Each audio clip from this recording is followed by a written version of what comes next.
हमने एक कहावत में सुना है कि ऐसा कहात सुनत हम जाना हाँ, और प्रेम से प्रकट हो तो भगवाना। हाँ, अगर आपके अंदर श्रद्धा है, प्रेम है, हाँ। तो पत्थर भी कहते प्यार इंसान को इंसान बना देता है और प्यार पत्थर को भी भगवान बना देता है। आप पत्थर से जब प्यार करेंगे तो वो भगवान का रूप बन जाएगा और उससे आपका परलोक भी बन जाएगा। भाई मेरे हिसाब से तो पत्थर जो प्यार नहीं बरसाता है और ना ही आज तक कोई पत्थर भगवान बना है। अगर उसको देखा जाए भगवान बना है, ये एक हमारा बढ़ाई जो आविष्कारक है, उसको कहिए। अगर तुमको ज़्यादा ही शौक है तो उस बढ़ाई को, उस मूर्त बनाने वाले को मैं तो उसको भगवान कहूँगा। क्योंकि वो जिसको चाहता है, जैसा चाहता है वैसा मूर्त बना के रख देता है। तो मेरे लिए भगवान तो वो हो गया जो जीता जागता है। भगवान तो मैं उसको मानता हूँ जिसमें जान होती है, जिसमें जान होती है, जो कुछ कह सके, दुख हो दुख की बात करे, मैं सुख अपने हो। बहुजन समाज के साथियों से ये बताना चाहूँगा कि आज हमारा देश पूरा राम मंदिर की तरफ देख रहा है और राम मंदिर से हमारे समाज को बहुत बड़ी उम्मीदें लगी हुई हैं। ऐसा लग रहा है कि अगर हम राम मंदिर हमारा समाज पहुंच जाएगा और वहां पर भगवान श्री रामचंद्र जी की प्राण प्रतिष्ठा कर देंगे तो हमारे समाज का बहुत बड़ा उद्धार होने वाला है और बहुत बड़ा कल्याण होने वाला है। तो ये इसी बात पर हम चर्चा करेंगे। हमारे परम आदरणीय महोदय जी खड़े हुए हैं, तो सबसे पहले मैं इनका परिचय जानूंगा और मैं राम मंदिर के बारे में महोदय जी से मैं आज कुछ चर्चा करूंगा। मैं एडवोकेट सूर्य प्रताप मैं एडवोकेट सूर्य प्रताप सिंह संखवार। जी सर, तो आप थोड़ा और आगे आइए, इधर कैमरे के सामने, ये आइए, बिल्कुल सही रहा। तो सर मैं आपसे ये जानना चाहूँगा कि हमारे देश के जो माननीय प्रधानमंत्री जी हैं वो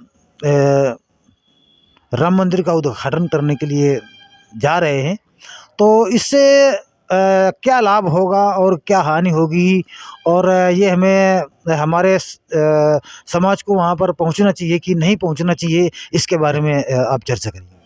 देखिए, इसके बारे में तो हम ये कहना चाहेंगे, जैसे हमारे इस देश के चार क्या बोलेंगे उनको, मठाधीश, जी जी जी। जिन्होंने माननीय प्रधानमंत्री जी को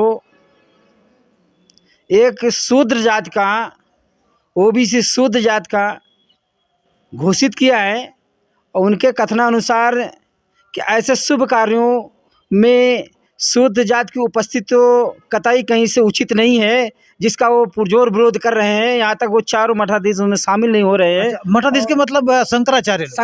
शंकराचार्य चारों शंकराचार्य वो शामिल नहीं हो रहे हैं। और जब हमारे प्रधानमंत्री जी के बारे में इन तथाकथित ब्राह्मणवादी व्यवस्था या मनुवादी व्यवस्था की ऐसी सोच है, तो हमारे जितने भी बहुजन समाज के लोग, ओबीसी, एससी जितने भी हैं, वो जाकर के उनको तो वैसे भी नीचे रखा जाएगा। उनको इसलिए वहाँ कतई नहीं जाना चाहिए जहाँ तुम्हारा मान सम्मान ना हो, जिसको तुमको जहाँ पर हे दृष्टि से देखा जाए। नहीं, ये तो आप कह रहे हैं, हमारा एससी, एसटी, ओबीसी और माइनॉरिटी के लोग ही तो वहाँ पर जा कर के इसका जो भव्य रूप बनाएंगे और वहाँ जाएंगे तो इन लोगों की उससे बहुत बड़ी आस्था है और हम मानते हैं कि इनको इससे बहुत बड़ा लाभ होगा, क्योंकि वो भगवान श्री राम हैं और भगवान श्री राम की पूजा का अर्चना करना और उनको प्राण प्रतिष्ठा करना ये एससी, एसटी, ओबीसी, माइनॉरिटी का ही तो काम है।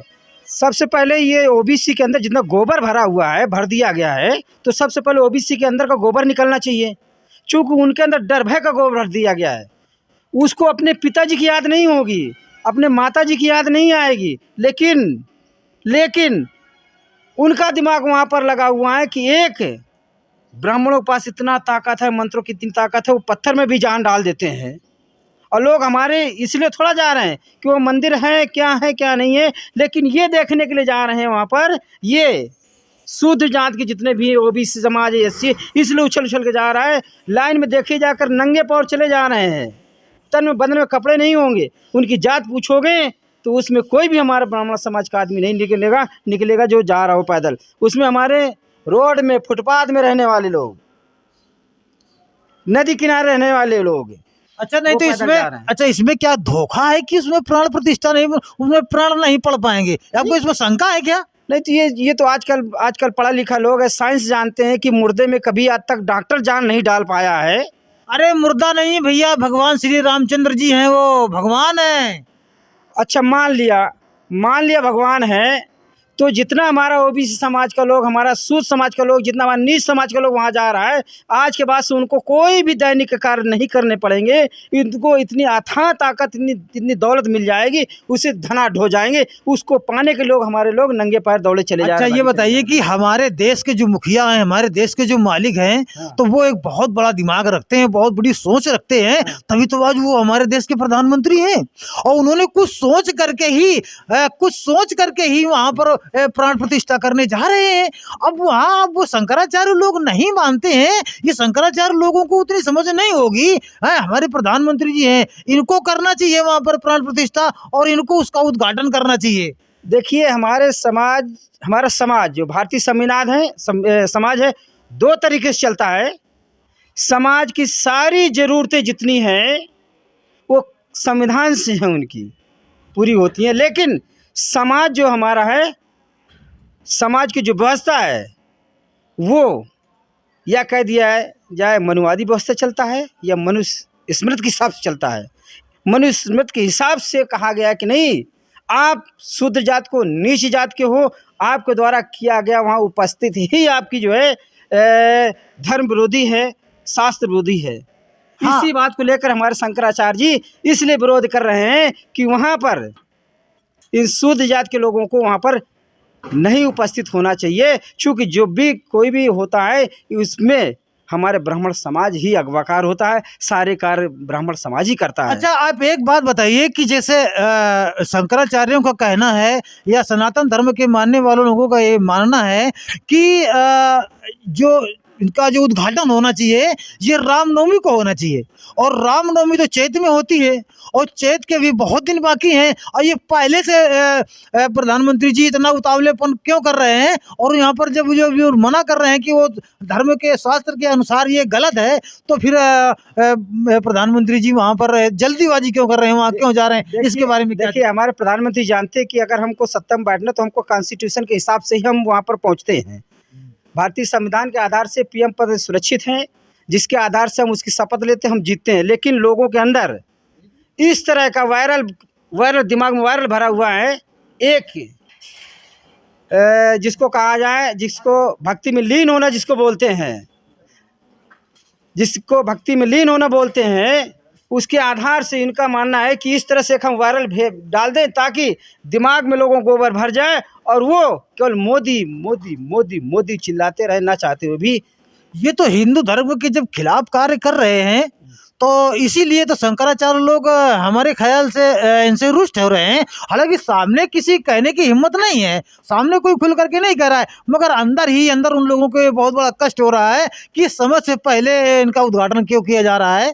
अब देखिए, इसका मतलब ये है कि हमारे प्रधानमंत्री जी तो जो कर रहे हैं अपने हिसाब से ठीक कर रहे होंगे, लेकिन जो हमारे धर्म के ठेकेदार हैं उनके अनुसार ये कतई उचित नहीं है, इसलिए वो इनका पुरजोर विरोध कर रहे हैं। मगर ये बात तो सही, चलो ठीक है। अब एक बात हमारे ये नहीं समझ में आ रही है कि हमारा SC ST OBC माइनॉरिटी का लोग, ये इससे इसको क्या लाभ होगा? अगर ये वहाँ जाता है तो इससे क्या लाभ होगा? जैसे कि जो धर्म को मानने वाले लोग हैं, हिंदू धर्म के मानने वाले लोग हैं, तो उनको तो मानते हैं कि हो सकता है क्या इनका बिजनेस चलता होगा इससे। देखिए, SC ST OBC इनका काम है कमाओ और चढ़ाओ, कमाओ और चढ़ाओ, उसका जितना सुख भोगना है, जितना उपभोग करना है, इसके लिए ये नहीं है। इनका काम है मेहनत करो, मजदूरी करो, अपनी गाड़ी कमाई जा कर के वहाँ। अरे नहीं नहीं नहीं, आप अभी आप भटक रहे हैं, नहीं आप भटक रहे हैं।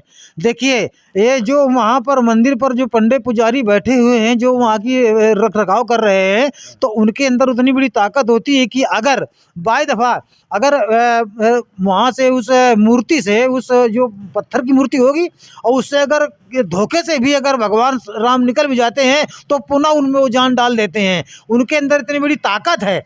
और हमारा SC ST OBC का समाज जब वहाँ पहुँचेगा, जाएगा और नमन बंधन करेगा, वहाँ पर चढ़ावा करेगा, तो इससे उसको मोक्ष मिलेगा, उसका परलोक बनेगा, उसका बहुत बड़ा पुण्य होगा। अच्छा, आज तक किसी भी व्यक्ति से आप पूछिए या जानकारी करिए, कहीं पर रखा हुआ कोई भी पत्थर आज तक बोला हो तो हमको बताओ कि हमको भूख लगी, हमको प्यास नहीं, लगी वो है। भगवान है, बोलते नहीं है, वो अंदर अंदर हृदय में रहते हैं। यहाँ भगवान की बात नहीं हो रही है। यहाँ पर मैं बात कहता हूँ, आज तक कोई भगवान या जिसको हम ढूंढ रहे हैं, आज तक कोई पत्थर हमको बोलता हुआ कि उसको भूख लगी, प्यास लगी है, या गर्मी लग रही, सर्दी लग रही है, अगर ऐसा कोई पत्थर मिला हो तो हमको बताओ। हमको तो आज तक नहीं मिला, या समाज में किसी को मिला हो तो बताओ। नहीं, देखिए, हमने एक कहावत में सुना है कि ऐसा कहत सुनत हम जाना, और प्रेम से प्रकट हो तो भगवाना। हाँ, अगर आपके अंदर श्रद्धा है, प्रेम है, तो पत्थर भी, कहते प्यार इंसान को इंसान बना देता है, और प्यार पत्थर को भी भगवान बना देता है। आप पत्थर से जब प्यार करेंगे तो वो भगवान का रूप बन जाएगा, और उससे आपका परलोक भी बन जाएगा। भाई, मेरे हिसाब से तो पत्थर जो प्यार नहीं बरसाता है, और ना ही आज तक कोई पत्थर भगवान बना है। अगर उसको देखा जाए, भगवान बना है एक हमारा बढ़ाई जो आविष्कारक है, उसको कहिए। अगर तुमको ज़्यादा ही शौक है तो उस बढ़ाई को, उस मूर्त बनाने वाले को, मैं तो उसको भगवान कहूँगा। क्योंकि वो जिसको चाहता है, जैसा चाहता है वैसा मूर्त बना के रख देता है। तो मेरे लिए भगवान तो वो हो गया जो जीता जागता है। भगवान तो मैं उसको मानता हूँ जिसमें जान होती है, जिसमें जान होती है, जो कुछ कह सके, दुख हो दुख की बात करे, सुख हो तो सुख की बात करे। अच्छा, तो ऐसी किसी चीज़ को भगवान नहीं मानते जिसमें किसी पर कोई जाने नहीं है। यहाँ तक मेरा पिता, ये मेरे पूर्वज जब घर में रहते हुए जो हमारे लिए सारी व्यवस्था करते हैं, उनको प्राण निकलते ही उनको 2 घंटे का समय हम नहीं देते घर पे, वो कह देते इसको तुरंत बाहर भगा दो, क्योंकि इसमें जान नहीं है। ये तुम्हारा कोई भला नहीं कर सकता, तुम्हारा कोई बुरा नहीं कर सकता, इसलिए तुरंत उसको जो है घर से निकाल बाहर फेंक दिया जाए। चाहे जितना उससे प्रेम करने वाले हो, घर में गमी हो जाती है, उसका बच्चा, उसका लड़का, उसकी पत्नी, सारे उसको चाहने वाले। कहते हैं पत्थर में भगवान होते, पत्थर में भगवान नहीं होते। घर का गार्जियन, घर का मुखिया जब खत्म होता है तो उसके बच्चे भी उसको घर में 2 घंटा नहीं रोकते, तीसरे घंटे में कहते इसको तुरंत यहाँ से निकाल दीजिए।